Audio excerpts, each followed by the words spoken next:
So, Assalamualaikum warahmatullahi wabarakatuh. I am Aliyah Dalundong and this is my presentation for this poem na na-present ko, which is about Song of the Wanderers. So, this is my poster, like drawing. So, napili ko ang Song of the Wanderers kasi I was curious kung ano ba talaga yung naranasan ni Jose Rizal sa iba't ibang bansa. But then, nung nalaman ko na hindi naman pala siya nag-enjoy sa pagta-travel niya, kundi nalulungkot siya dahil siya ay malayo sa kanyang bayan, so mas lalo akong naengganyo na pag-aralan pa ito. So, kaya ito ang na-drawing ko is, it is about the person na parang naglalakbay siya pero isa niya lang, he feel lonely. Ito si Rizal. Hindi lang mukhang Rizal. Ito, aeroplano, which means like parang manlalakbay talaga. And nag-draw ako ng mga paligid, like bundok and puno, which is unfamiliar place ito kay Rizal. Nagkukos ito na mas lalo siyang nalulungkot kasi sa lugar na ito ay hindi niya na-feel na ito yung kanyang bayan. Kasi syempre, hindi naman talaga niya bayan ito, kay sa ibang bayan naman talaga siya, sa ibang lugar siya. So, habang habang nasa paligid niya ito, nasa ibang bansa siya, naiisip niya pa rin yung kanyang bayan. Kaya nagiging unfamiliar pa din itong mga place na sa kanya. Ang Song of the Wanderers ay ginawa ni Jose Rizal noong 1895, isang taon before siya namatay. Habang siya ay nasa Europe, malayo sa kanyang pamilya, naisipan niyang gumawa ng tula at ito ay Song of the Wanderers, also known as Canto del Viajero. Ginawa niya ito dahil para ma-express niya gamit ang tula kung paano niya namimiss ang Pilipinas at kung gaano siya nalulungkot na malayo siya sa kanyang pamilya.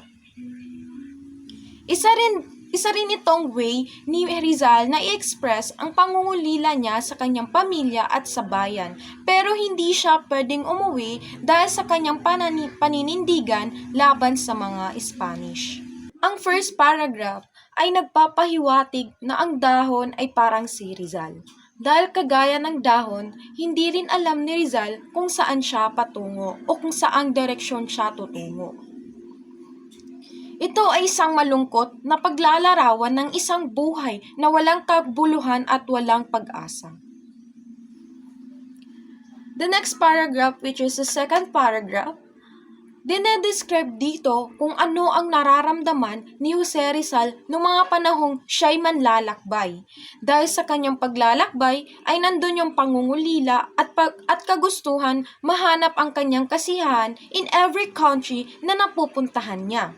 But then, nagpapahiwatig din ito ng kawalan ng kasiyahan at kawalan ng pag-asa sa buhay ng isang tao. Ito yung mga bagay na tila imposibleng mahanap. The third paragraph is, ang sabi dito ay habang naglalakbay siya ay dala-dala niya ang mga memories niya kasama ang kanyang pamilya. Kaya ito na lang ang pinanghahawakan niya habang siya ay nasa ibang lugar. Dahil ito na lamang ang pinagkukuhanan niya na ng lakas upang magpatuloy sa buhay. The fourth paragraph naman is, pinapahiwatig ni Rizal na kahit anong paghihirap ang kanyang ginawa sa ating bayan ay hindi ito na-appreciate ng karamihan, bagkus siya pa ang lumalabas na mali. Sinabi din sa line na ito ang rest, quiet, the torment is over.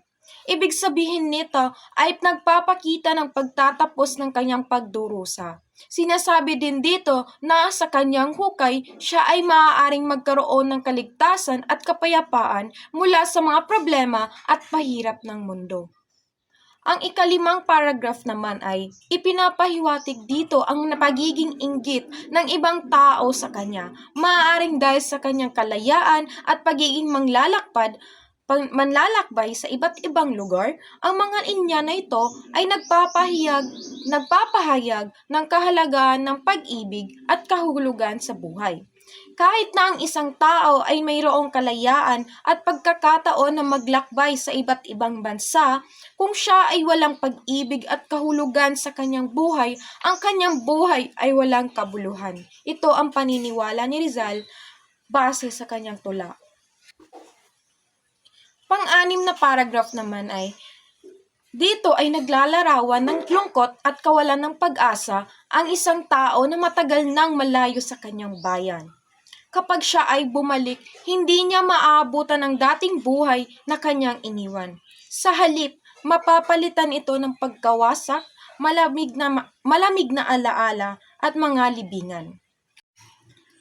Maaari itong iugnay sa sariling karanasan ni Dr. Jose Rizal, na sa kanyang pagkabalik sa Pilipinas ay hinarap niya ang pag-uusig, ang pagbabago ng kanyang bayan at kalayunan ang kanyang sariling kamatayan.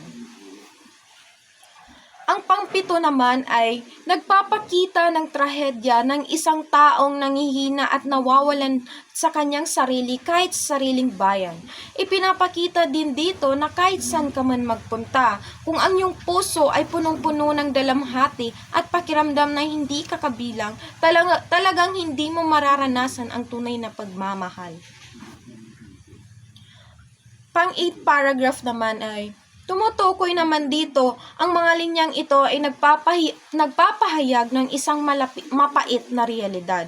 Kumbaga, minsan kailangan iwan ang mga nakaraan at pigilan ang sariling kalungkutan dahil ang mundo ay madalas na walang malasakit. Lalo na yung mga taong natutuwa pa sa paghihirap ng ibang tao. So, overall, ang tula na ito na title is Song of the Wanderer ay isang patunay ng kanyang matinding pagmamahal sa bayan at kanyang walang hangganang paghahangad ng kalayaan para rito. Ito rin isang sentimental at makapangyarihang tula na ginawa ni Jose Rizal na nagpapahayag ng lungkot, pangarap at sakripisyo ng isang bayaning inilaan ang buhay para sa kanyang inang bayan. That would be all. Thank you for watching.